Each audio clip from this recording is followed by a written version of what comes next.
Bonjour à tous, allez on se retrouve pour la 10e vidéo sur le Rogue Buggy, mais ça peut concerner aussi ceux qui ont des Rogue Terra. Alors il y a beaucoup de vidéos, je le dis à chaque fois, parce que c'est une voiture que je vais garder très longtemps, même il y en aura 2 ou 3. Donc il y aura régulièrement des retours et je vais vous proposer plusieurs niveaux de préparation, plein de trucs et astuces.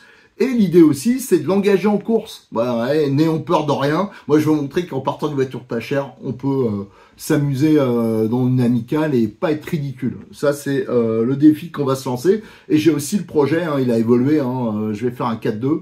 Je vais faire un short course, mais aussi j'ai l'intention de faire un Rogue Terra, donc le Monster, version longue, donc avec le châssis du buggy. Donc vous voyez le programme des vidéos, pour ceux qui aiment bien ce genre de voiture, qui n'ont pas des budgets énormes et qui aiment bidouiller, ils vont être servis. J'ai plein d'idées. Je vous rappelle qu'à chaque fois sur le forum il y a un sujet dédié, donc n'hésitez pas à venir montrer vos bidouilles, poser vos questions aussi sur la chaîne YouTube, dans les commentaires. N'hésitez pas non plus. J'en profite pour remercier Cyril de ModX34, parce que sans lui j'aurais pas pu faire toutes ces vidéos, et aussi pour cette série spécialement j'ai eu une petite aide de e-model, donc je les remercie parce que ça c'est vraiment sympa. On n'aurait pas pu faire tout ça sans eux, ça fait trop de choses. Donc dans cette vidéo 10, normalement j'avais annoncé à la fin de la vidéo 9, j'avais annoncé qu'on allait s'occuper des différentiels. Je vous reprécise, j'insiste particulièrement là-dessus, j'ai fait une série à part. J'ai préféré après, voilà, en réfléchissant, je me suis dit ce sera plus utile que je fasse une série à part sur les différentiels qui équipent les Hobbytech, les Funtech, quelques Charisma, qui soient un peu généralistes et vraiment aller dans les détails. Donc il y a 3 vidéos. Si vous avez ce genre de voiture, je vous conseille vraiment de regarder parce que ça parle de l'entretien, de la préparation, des réglages, tout ça. Donc ça me paraît vraiment une base indispensable. Donc j'insiste là-dessus. C'est pour ça que cette vidéo 10, on va partir directement avec les différentiels déjà faits. La voiture, elle est entièrement démontée. Donc on va se lancer dans le remontage. Je pense qu'on va remonter 2 voitures à la fois. Donc la version short course et la version 4x4 normale. La version 4.2, on verra plus tard parce que j'ai un petit problème. Je trouve pas comment bloquer le différentiel central. Ça aussi, j'en ai parlé dans les vidéos spécifiques sur les diffs. Mais ça, c'est un problème que je vais résoudre. En fin de compte, il faut que je fabrique une petite pièce. Et là, pour l'instant, j'ai pas le temps. Allez, on se relance là-dedans. Donc, on va commencer avec les différentiels montés. Et on va commencer à parler de leur environnement, notamment les pignons d'attaque, la transmission. Et on va commencer à remonter la voiture gentiment. Donc on attaque le remontage. Moi c'est la partie qui me plaît le plus, et en plus ça veut dire que je vais bientôt tourner. Enfin bon, il y a encore du taf. Donc comme d'habitude ça va être long, je précise, parce que je veux vraiment rentrer dans les détails. Alors on s'est déjà occupé des différentiels. Voilà, on les a ici, les différentes versions, 30 000, alors j'ai noté dessus. Voilà, là on les a devant moi. Donc là, je vais pas vous remontrer parce que j'ai fait une série de vidéos spéciales. Vraiment, j'insiste là-dessus. Regardez-les, j'ai fait 3 vidéos, je crois, où vraiment je rentre dans les détails. Et ça concerne toutes les voitures qui utilisent ce type de différentiel. Ça veut dire les DB8, BX8 SL, les BXR, aussi les Funtech, STX, MTX et bien sûr Rogue Buggy et Rogue Terra. Donc là, c'est préparé. J'ai fait un réglage. Ici, j'ai 7000 au centre. C'est le réglage, en fin de compte, classique que je vous conseille à chaque fois pour les buggy 1/8e. Alors, ça va rendre la voiture facile, je vous le dis tout de suite. Donc là, j'ai 7000 au centre. J'ai à l'arrière, vous voyez, à chaque fois je note... Non, à l'avant, ici, j'ai noté 30 000. Voilà. Alors, j'ai blindé un peu plus l'avant, c'est vrai.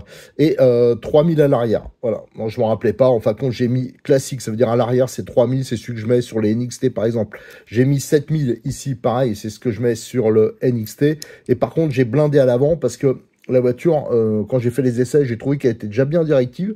Alors pour que ça soit, comme là, on va vraiment la booster niveau performance pour que ça tracte un peu, que la voiture soit facile. Surtout qu'ici, on n'a que des pistes hyper glissantes. Alors j'insiste là-dessus, la préparation des diffs, l'histoire du collage de la bague, enfin voilà, toutes ces petites choses. Ça, c'est fait. Ils sont tous montés avec des roulements haute vitesse.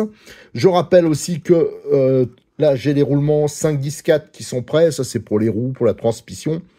C'est aussi des roulements dits haute vitesse, hein, qualité ABEC 5. Je vous redonne la référence de ces roulements. Hein, c'est par paquet de 8. C'est M2003 hein, chez Modélis 34 et il y a donc 8 roulements et ça vaut un peu moins de 13 €. Franchement, ça vaut le coup. Moi, je les prends et je les fais baigner dans l'huile. Ça, c'est l'huile de ma 2 chevaux. Tous mes roulements, c'est comme ça. Hein. Et après, je les égoutte, je les essuie un peu et là, ils sont prêts au montage. Donc, c'est ouais, j'ai toujours une petite fiole d'huile de la 2 chevaux. J'utilise pas mal aussi après quand je fais un petit entretien et choses comme ça. J'utilise cette huile qui est vraiment pas mal de chez Tornado, hein, J16096. Pareil, ça je l'avais trouvé chez Cyril. Et pour le remontage, alors moi j'utilise pas ça parce que j'ai voilà, j'ai des trucs. Je vais le chercher. J'ai encore, comme je fais de la mécanique grandeur. J'ai de la mécanique, voilà, de mécano, hein, de la Loctite qui existe en normal, médium, enfin ouais, il y en a plusieurs sortes. Mais pour quand vous avez rien, pour le modélisme, pour les avoir testés, elles sont vraiment pas mal. Il y a T2M, pareil, ça j'ai trouvé chez Cyril. Il y a du faible, enfin du moyen, du fort. Alors là, par exemple, c'est le moyen, le TM44. Et ça me semble quasiment indispensable aussi quand on fait de l'RC. Ça, c'est des trucs qu'il faut prévoir si vous débutez et les avoir de côté. Ça, c'est un investissement. Enfin, quand ça va vous durer des années. Même si vous faites pendant 5-6 ans de l'RC, il sera encore, il sera pas vide. Hein, donc, c'est pas perdu. C'est pas comme, par exemple, vous achetez une option et qui va durer 3 semaines ou une paire de pneus. Voilà, ça, c'est différent. C'est comme l'outillage, c'est des choses importantes. Alors, pour cette première étape, on va commencer par l'avant. Donc, on va monter des cellules. Alors, je vous rappelle que là, je vais monter plusieurs voitures à la fois. Toutes les parties communes, je vais les faire à la fois. Hein, donc, ça veut dire, là, j'entame en même temps le montage des Terra. Buggy Rogue, donc la version qu'on va engager en course, hein, qui est prévue. Donc là, on va l'optimiser un max. Une version 4.2, donc l'avant, il sera vide. Donc là, ça, on fera un tout spécifique. Et aussi la version short course, hein, elle va bientôt être disponible. Peut-être que quand je commencerai à publier cette vidéo, ça sera déjà dispo. Mais moi, je voulais m'en faire une à moi. Et on verra, on pourra comme ça comparer avec la version qu'ils vont proposer plus tard. Donc là, on va monter les différentiels dans les cellules. Il va falloir monter les couvercles de cellules. Hein, je vous rappelle, c'est un peu spécifique, hein, le système. Voilà. Et donc là, il va falloir monter ces parties-là. Donc ça, c'est la noix avec les 2 roulements ici. Et là, il va falloir le montage hein, par mes plats. L'entraînement, il est par mes plats. Du pignon d'attaque et sa fixation. Alors ça, vous avez vu, hein, j'espère que vous les avez vus. D'ailleurs, je répète, c'est important. Les vidéos que j'avais fait sur l'entretien, la préparation donc des différentiels. À un moment, je le démonte ça. Hein. On me voit démonter parce qu'il y a, je vous donne les astuces. Si, par exemple, vous avez, vous voulez changer les roulements. Vous démontez et vous foirez la tête là, qu'elle se démonte pas bien. Mais je vous dis déjà comment faire en sorte que ça se démonte plus facilement. Et si vous le foirez, comment on peut rattraper le coup. Hein. Donc ça, je vous l'ai montré sur ces vidéos-là. Alors là, ce que je vais faire, mes roulements, ils sont prêts. Je vais les monter. Je vais monter cette pièce. Je vais commencer à en monter pour vous dire exactement la vis que je vais utiliser ici. J'hésite encore parce qu'il existe donc le kit. Ça fera partie aussi lors du montage. Là, on va faire en même temps le kit visserie spécial Rogue Buggy. C'est pour ça que pour l'instant, j'ai pas donné de référence. Et après, ça sera disponible, bien sûr, chez Cyril. Donc, toute la visserie, elle sera dans ce kit. Et là, j'hésite entre mettre de la visserie inox pour fixer ici, mais c'est une tête fraisée de 3. Donc, l'empreinte, elle est assez peu profonde. Et en inox, c'est vrai que la visserie, elle rouille pas. Tout ça, c'est intéressant, c'est joli. Mais par contre, c'est plus tendre que la visserie souvent noire que vous voyez, hein, qui est souvent traitée, enfin pas toutes, mais il y en a du traité, et un peu plus dur. Donc il se peut que pour les pièces qu'on voit pas, je vais monter cette visserie-là. Alors, je vais le faire, et après, je vous donnerai les références et les tailles surtout, parce que si vous prenez après le kit visserie, ben, ça vous servira de tuto. Allez, j'en ai déjà monté 4, hein, on va monter le 5e ensemble. Alors comme d'habitude, hein, moi ça fait partie de mes petites prépas, les petites marottes. Hein. Je prends le cutter parce que les roulements, je trouve, ouais, quelle que soit la marque, hein, je trouve que ça rentre toujours trop librement. Alors je fais toujours mes petites rayures comme ça, ouais, un peu en spirale, enfin voilà. Et ça, à chaque fois, ça c'est pour les maintenir un peu mieux les roulements. Des petites rayures pas profondes, hein. Et après, quand on redémonte, on peut en refaire. Et il n'y a pas de souci. Comme ça, les roulements, ils sont bien tenus. Voilà, ça, pour moi, c'est important. Parce que alors, si le roulement, il tourne à l'intérieur ou qu'il bat un peu, c'est pas génial. Après, je peux mettre mes roulements dedans. Et vous voyez, là, il rentre nickel. On a entendu un bon petit clac. Et là aussi, voilà. Donc là, c'est parfait. Ensuite, on met la pièce. Avant de la mettre, la noix, ce que je vais faire, hein, alors, voilà. Voilà, il y en a un peu du frein filet. Je vais mettre au bout. Comme ça, moi, je le mets directement à l'intérieur. Alors ça, je l'évoque aussi souvent. Pourquoi? Voilà, pas à peine d'en mettre 2 tonnes. Là, je mets du frein filet un peu plus fort. Pourquoi je fais ça? C'est parce que si vous le mettez directement sur la vis, le frein filet, quand vous allez serrer, vous allez mettre en place, déjà vous allez en mettre entre la vis et le pignon, hein, en mettant, et ça va refouler. Tandis que là, ça va pousser. Et moi, je trouve que c'est quand même mieux. Alors, hop, on met notre noix, nickel. On va mettre notre pignon. Voilà, hop, impeccable. Et là, je vais pouvoir mettre ma vis, hein, que j'ai bien dégraissée avant. Alors, c'est une 3x8. Voilà. Et là, ça va être parfait. Ça, c'est quelque chose il n'y a que quand on change les roulements, hein, qu'il faut démonter. Et là, il faudra chauffer. Comme on l'a déjà montré. Voilà. Et là, je bloque ici la noix. Et là, je peux serrer. Alors, pas besoin de serrer quand même à parce que vous allez abîmer la tête. Hein. C'est une tête fraisée, donc l'empreinte est peu profonde. Voilà. Et là, c'est monté et c'est nickel. Voilà, c'est parfaitement libre. Donc ça, c'est bon pour cette étape. Hein. Donc j'en ai monté, j'en avais besoin que de 4, mais je m'en suis mis un en rab, hein, si je me refais un proto. Donc ça sera un pour que je me résume, que je me plante pas. Il y en a un que ça sera pour le buggy, hein, 4x4. Un, ça sera pour la version short course. J'en ai un qui sera pour, là, c'est les versions Terra. Voilà, 2 Terra. Et là, j'en aurai un en rab. Voilà, donc ça, c'est nickel. Maintenant, on va pouvoir monter les dips dans les cellules. Alors, j'en ai préparé déjà 3. La 5e, hein, donc là, on va monter la 4e. Et la 5e, ce sera une spéciale 4.2. Et là, ce sera différent. Il va falloir que je crée des bouchons. Parce que ça sert à rien si je ferme et que je mets juste ça, même sans mettre le pignon, toute la merdasse, ça va rentrer dedans. Donc ça va falloir bosser un peu plus sur cette version 4.2. Mais de toute façon, c'est pas pour maintenant. À savoir que déjà, j'en ai profité que ça c'était démonté, parce qu'après c'est dur à mettre pour changer le sens des vis de fixation des amortisseurs. Alors ça, j'avais par exemple, ça c'est une cellule de Terra, donc il y avait déjà le kit de modélisme 34 hein, pour fixer les amortisseurs, ça c'était beaucoup mieux. Donc je mets des vis 3x30 TC, voilà, donc ça fait partie du kit visserie. Alors sur celle-là, j'avais mis une rondelle, là pour un meilleur appui, on aurait même pu mettre des petites rondelles alu décoratives, parce que sur le Terra, ça passe au niveau longueur. Sur une version buggy, on est un peu juste, et mettre du 3,35, ça serait un peu long, sauf si on veut mettre des protections de bouchons d'amortisseur, éventuellement. Mais voilà, donc je l'ai monté, pour l'instant, on verra plus tard, on changera peut-être, donc directement. Pourquoi je le monte? Parce que comme ça, dans ce sens-là, parce que normalement d'origine sur le buggy c'est monté dans ce sens-là. Vous avez l'amortisseur et vous avez la vis.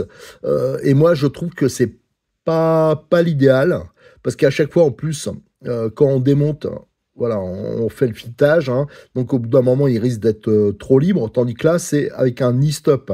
Donc le knee stop en plus il va permettre, donc la vis ça bouge pas, le knee stop il va permettre d'ajuster facilement le jeu, donc un knee stop de 3 épaulés, et ça fait partie du kit visserie hein, déjà qui existe pour le Terra. Voilà, moi je préfère largement ce montage là, et si jamais on veut mettre des protections, ceux qui veulent faire des bidouilles, bah, il suffit de mettre du 3,35 par exemple. Donc là c'est du 3,30.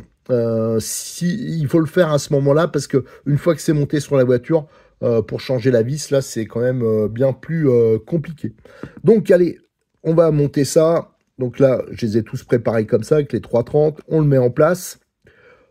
Je prends la graisse, hein, l'habituelle, c'est la 282, M282. Hein. Je vous le dis à chaque fois, sur mes montages, quelle que soit la voiture, c'est la graisse graphique que j'utilise beaucoup.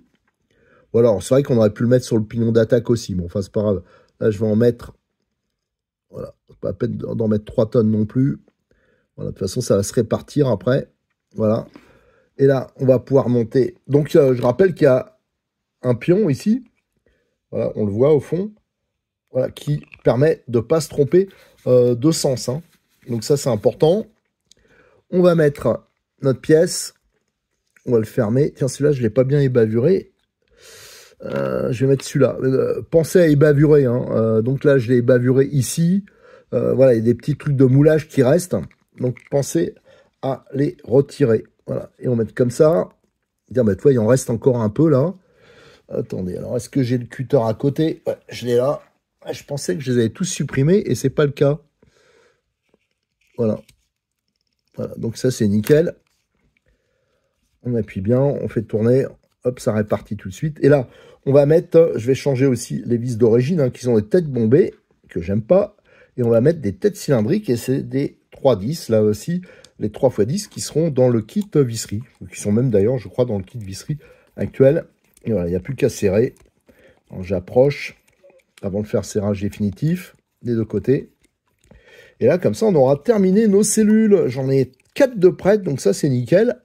Ça m'avancera pour les futurs montages. Hein. Je l'ai dit, hein, là, on s'occupe de la version buggy, entre guillemets, course. Mais tout ce qui est commun, hein, j'en profite pour le monter. Ça a simplifié, parce que hein, si je veux à tout me taper, recommencer ça à chaque fois, et ça sert en même temps de tuto, hein, pour vous dire les tailles de vis. Donc là, des 3x10 têtes cylindriques. Voilà. Hop. Là, maintenant, je fais le serrage définitif. Pas besoin de serrer comme un malade, hein, c'est du plastique, là. Mais on peut, voilà, quand même bien serrer. Ça passe bien. Voilà. Et nickel. Voilà. Donc, si je regarde comme ça. Alors, ce qui est pas mal, il faut leur reconnaître quand même un truc, c'est qu'il n'y a aucune voiture chez eux où il y a un calage de coupe conique à faire. Je vais vous prendre un exemple. Quand vous avez, alors là, je vais prendre justement, tiens, ouais, des voitures haut de gamme de compétition, par exemple. On va prendre du Kyosho. On va prendre, par exemple, les MP9, les MP10, les Mugen, MBX7, MBX8, toutes ces voitures-là. Vous avez souvent un calage du différentiel à faire pour avoir le bon jeu du pignon. Donc, c'est des rondelles qui se placent, par exemple, derrière le corps de diff, voilà, qui peuvent être là, tout ça. Là, que vous prenez un NXT, un XR, un truc comme ça, il n'y a jamais de calage à faire. Et ça tombe toujours nickel. Ça, c'est un point que j'apprécie particulièrement. Donc ça, c'est sympa, ça simplifie. Et pour les débutants, faire du calage, c'est souvent embêtant. Donc là, c'est bien. Je rappelle qu'il y a 2 types de montage, hein, que j'ai fait. Là, c'est des noix que j'ai... Vous voyez, c'est des vieilles noix de différentiel et que j'ai modifié. On verra si ça pose pas de problème de fiabilité pour avoir plus de possibilités de réglage au niveau du carrossage. Hein. C'est pour ça que je les ai modifiés. Ça, je l'ai déjà expliqué aussi sur les comment on appelle ça, les vidéos. Voilà, les 3 vidéos que j'ai fait spéciales différentielles. Hein. Je vous rappelle qu'il faudra regarder si vous voulez faire un peu le même genre de préparation. Là, on voit, c'est modifié. Celui-là, par contre, c'est d'origine, les noix. Là, on le voit, donc ça sera pour un ROG. Ici, c'est aussi modifié, ça sera pour le ROG long. Je crois que j'ai prévu, hein, j'ai prévu de vous faire un ROG Terra, je veux dire long, donc Monster, avec un châssis de buggy. Et là, pareil, ça, c'est pour notre version 4x4. Voilà, pour cette 10e vidéo, je pense que c'est déjà pas mal. On va vraiment spécialiser par étape de montage. Et on se retrouvera très très rapidement pour la 11e. Là je suis parti, ça va débiter, hein, les montages, on y va. Allez, à très bientôt, merci.